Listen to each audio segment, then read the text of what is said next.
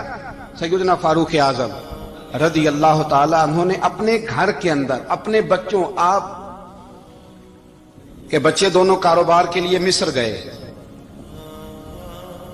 تو وہاں کے گورنر صاحب نے لوگوں سے، ایک بہت بڑا قافلہ گیا مدینے سے مصر تجارت کے لیے، جاتے ہیں نا آج بھی قافلے کئی ملکوں میں، تو یہ گئے تجارت کے لیے، تو حضرت عبداللہ ابن عمر اور حضرت عبید اللہ ابن عمر، حضرت عمر کے دونوں بیٹے گئے، جناب عمر فاروق کے بچے جب وہاں پہنچے تو مصر کے گورنر نے نا لوگوں کو تعارف کرایا کہ یہ عمر فاروق کے بیٹے ہیں، یہ حضرت یہ چودھری کے بیٹے کو کون بتاتا ہے کہ تو چودھری کا بیٹا ہے؟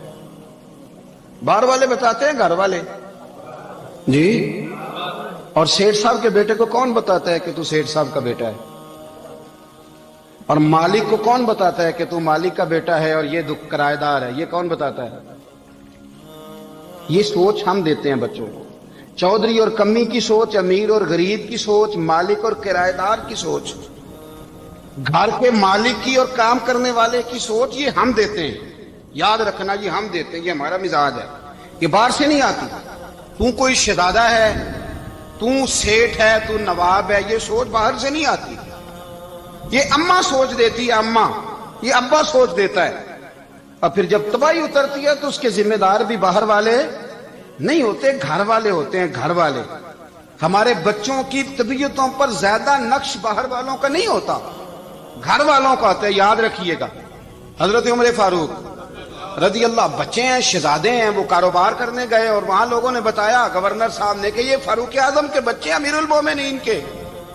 لوگوں نے ان سے زیادہ مال خریدا، تجارت میں زیادہ نفع ہوا، ظاہر ہے کہ وہ آپ کے جو اللہ خیر کرے حکمران ہیں، ان کے کاروبار کتنے ملکوں میں ہیں، کس بنیاد پر ہیں؟ وہ صرف اس بنیاد پر کہ وہ حکمران رہے، ان کے لیے آسان تھا بڑے لوگوں سے تعلقات بنانا۔ حضرت عمر فاروق رضی اللہ تعالیٰ عنہ کے بچے ڈھیروں مال کما کے جب واپس آئے نا، تو حضرت عمر سے آ کے بچوں نے بطور محبت کا، ابا جی اللہ نے بڑا ہی فضل کیا ہے، بڑا مال کمایا الحمدللہ، یہ دیکھیں کتنا نوازا ہے۔ تو حضرت عمر کہنے لگے سارے قافلے نے اتنا ہی کمایا ہے؟ سارے قافلے نے اتنا ہی کمایا ہے؟ تو حضور نہیں، سارے قافلے نے اتنا نہیں کمایا، سب کو اتنا نہیں ملا، وہ تو وہاں گورنر صاحب نے لوگوں کو تعارف کرایا تھا کہ یہ عمر کے بچے ہیں، تو لوگوں نے پھر ہم سے بڑا ہی خریدا۔ تو حضرت عمر فرمانے لگے ٹھیک ہو گیا، میں بات سمجھ گیا، اس طرح کرو، جو تمہاری اصل زر تھی نا، جو راز تھی، وہ رکھ لو، اور باقی سارا مال مال خزانہ میں جمع کرا دو، اس لیے کہ یہ تم نے تجارت نہیں کی، یہ تم نے اپنے باپ کا نام بیچا ہے، یہ تم نے امیر المومنین کے بیٹے ہونے کا فائدہ اٹھایا ہے۔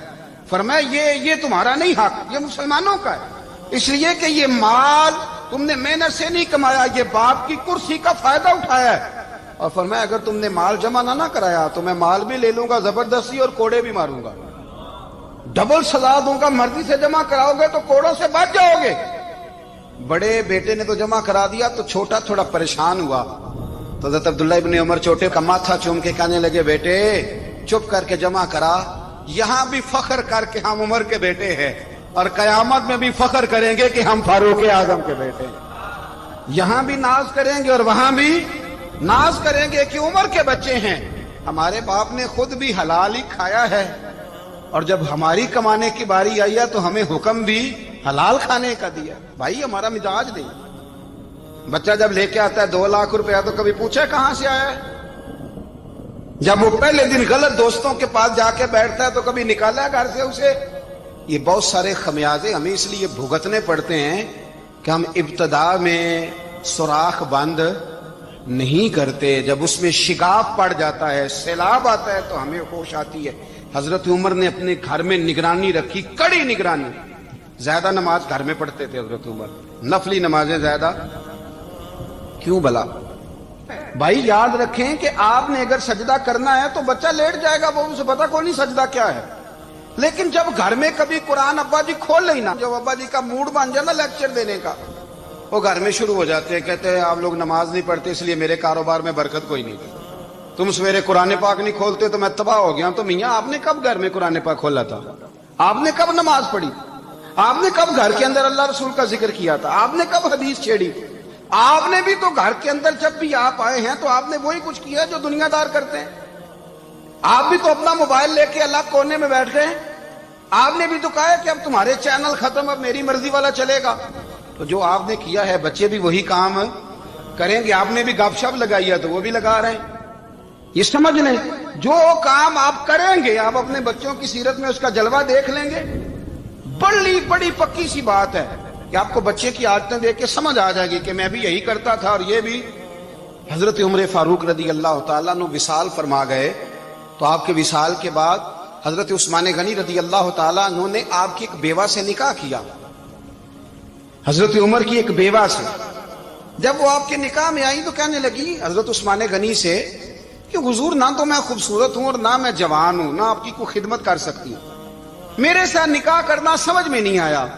کیا شاندار جواب دیا حضرت عثمان غنی نے، کیا خوبصورت جواب دیا۔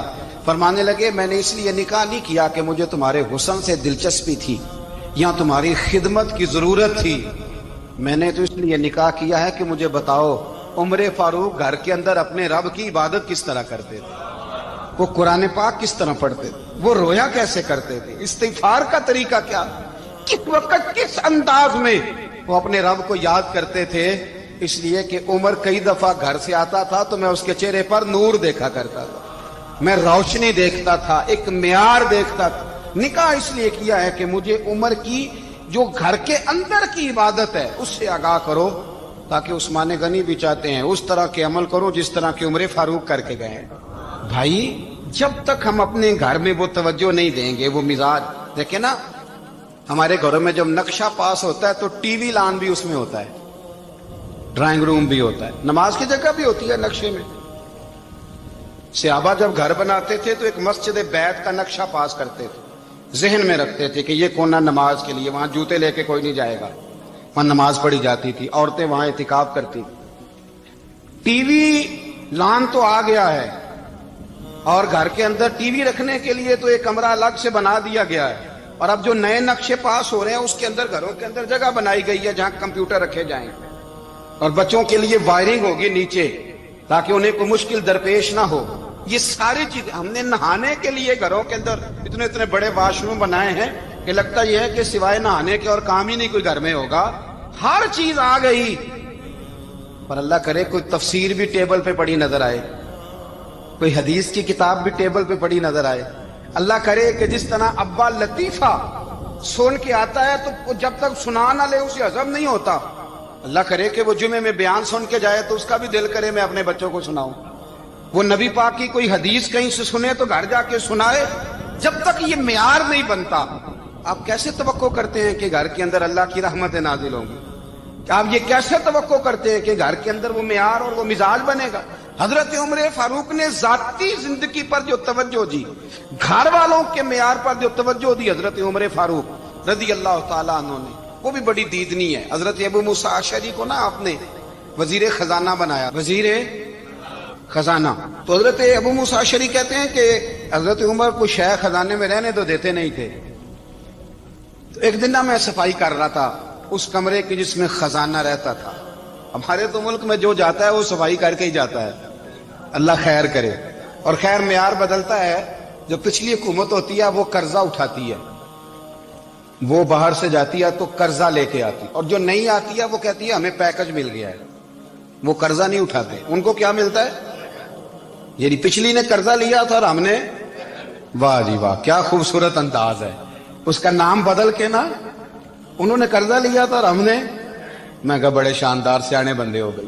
اور اللہ تعالیٰ خیر فرمائے، ہمارے جو بڑے شاندار قسم کے دوست ہیں نا، شاندار، جن کا ادب سے نام لیتے ہیں، وہ عرب کے بادشاہ ہیں۔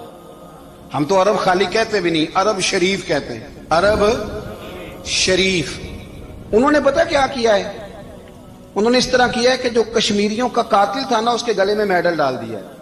یہی کام وہ کرتے رہتے۔ انہوں نے پہلے انہیں بلا کے مندر بھی بنوائے تھے، ہمیں کوئی شکوہ نہیں، ان کی زمین ہے، اللہ تعالیٰ توفیق عطا کرنے والا ہے، پر خیال یہ تھا کہ چلو کشمیریوں کے زخموں پر نمک نہ چھڑکتے، 2 مہینے انتظار کر لیتے، کچھ حالات سنور جاتے، کچھ تھوڑا انتظار۔ ہیں ہمارے دوست، ہمارے وزیر اعظم صاحب جب جاتے ہیں تو وہ پھولوں کا ہار ڈالتے ہیں ہمارے دوست، لیکن انہیں وہ حدیث یاد نہیں کہ نبی پاک علیہ السلام نے فرمایا جب میرے مومن کو تکلیف ہوتی ہے تو مجھے بھی گنبد خضرا میں تکلیف ہوتی ہے۔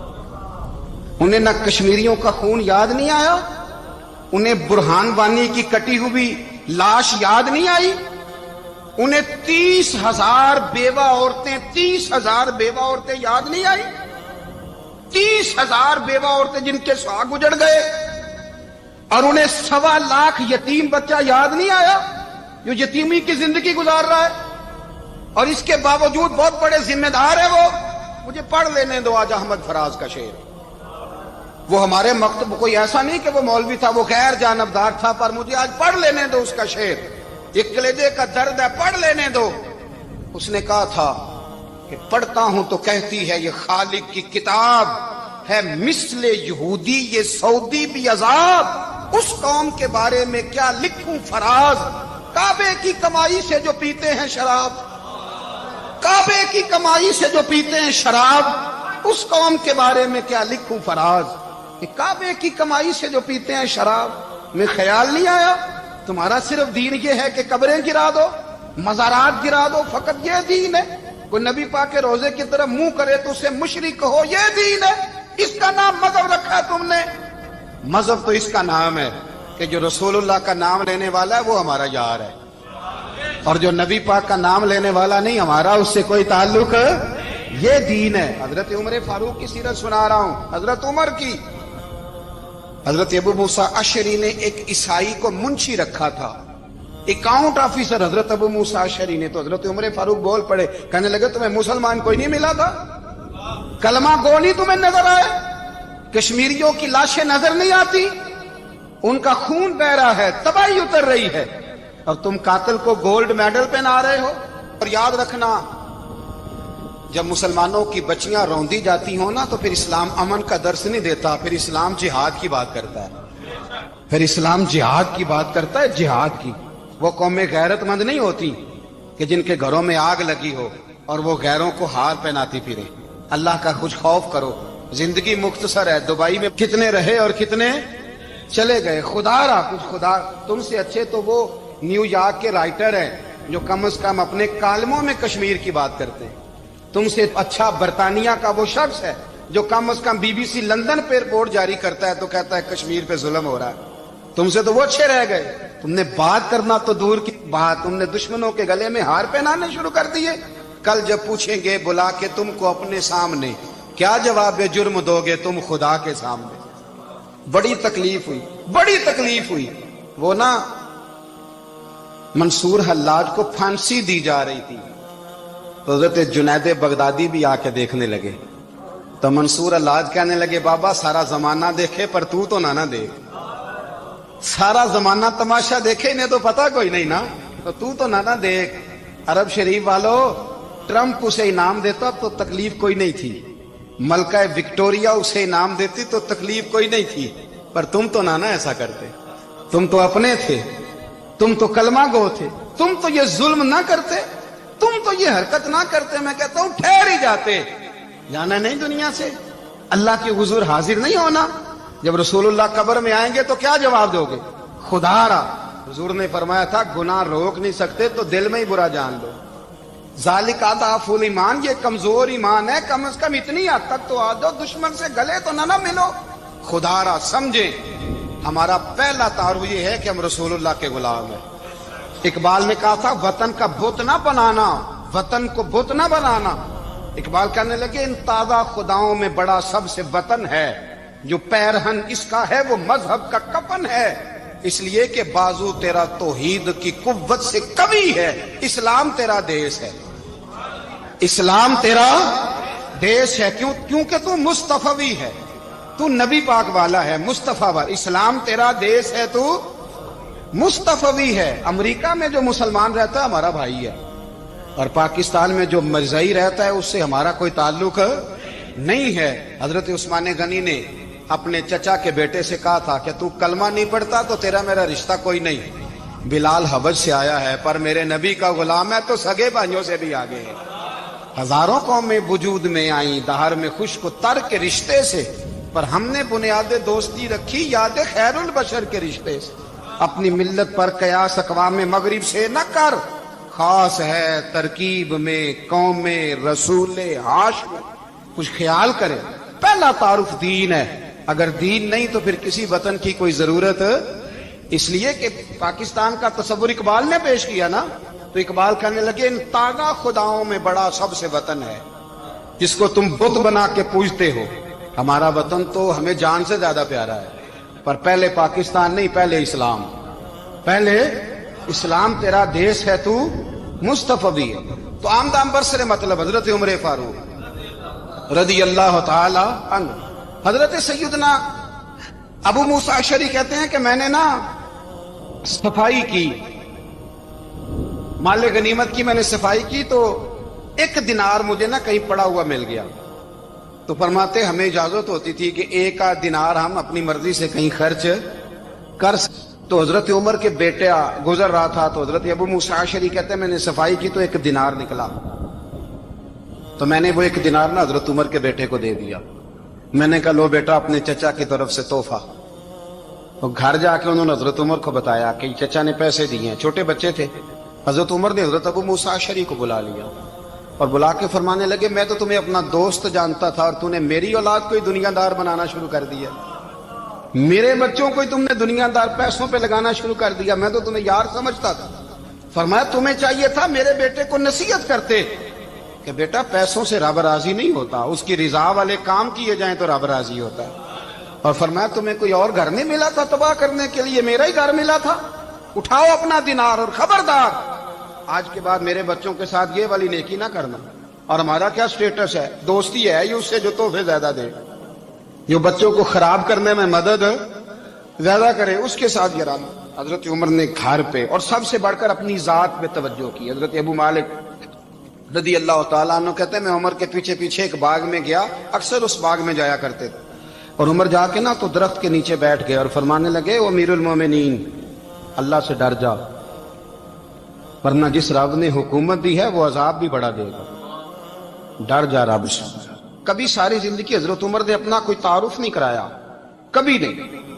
ایک بندے نے آپ کے سامنے تعریف کر دی آپ کی تو فرمانے لگے تو خود بھی ہلاک ہوا اور مجھے بھی ہلاک کر دیا، کیا ضرورت پڑی ہے میری تعریفیں کرنے کی، اتنی دیر میری تعریف میں لگائی، اللہ کا ذکر کرتا رب تجھے ثواب دیتا، حضور پہ درود پڑھتا تو رب تیرے اوپر رحمتیں نازل کرتا، کس چکر میں ہے؟ آج جتنا اچھی کوئی خوشامد کرے اتنی اچھی وزارت ملتی ہے، جتنی اچھی اس کو جو ہے وہ چاپلوسی کرنی آیا درجہ بھی اسے اتنا ہی اچھا ملتا ہے۔ حضرت عمر فاروق رضی اللہ تعالیٰ عنہ آپ کے بیٹے کہتے ہیں، صاحب فتوح الشام نے لکھا ہے، آپ کے صاحبزادے کہتے ہیں میں نکلا تو میرے ابا جی نا اپنی پشت پر مشکیزہ رکھ کے کنویں سے پانی بھر کے آ رہے، میں دوڑ کے آگے گیا، میں نے کہا ابا جی مجھے دے دے۔ فرمانے لگے بیٹا تیرا کیا خیال ہے، کوئی اور نہیں تھا مشکیزہ بھر کے لانے کے لیے، تیرا کیا خیال ہے؟ کہا ابا جی بڑے لوگ تھے پر آپ کیوں اٹھا رہے ہیں؟ فرمانے لگے نفس نا ذرا میرا بڑا ہو گیا تھا، اسے ذرا ذلیل کر رہا ہوں، ذرا اپنا محاسبہ کر رہا ہوں، یہ مجھے کہہ رہا تھا تو بڑی چیز ہے، تو میں نا ابھی مشکیزہ گھر رکھ کے آؤں گا، پھر تیری ماں نے مجھے کہا ہے کہ گھر میں لکڑیاں کوئی نہیں جلانے کے لیے، پھر میں جنگل سے لکڑیاں کاٹ کے لاؤں گا۔ اب میں امیر المومنین بن کے نا تو میرا نفس تھوڑا بڑا ہو گیا۔ اب یقین کریں ہمارا ہاضمہ خراب ہو جاتا ہے جب تک ہمارا تعارف صحیح نہ ہو، ہمارا تعارف ٹھیک نہ ہو، میں یہ ہوتا ہوں میں وہ ہوتا ہوں، چھوڑ مٹی دیں تے مٹی رہنا ہی، مٹی دیں تے مٹی دیں تے مٹی رہنا ہی، ایویں کادی بلے بلے اج مٹی دے اتے بندیا تے کل مٹی دے تھلے، مٹی دیں تے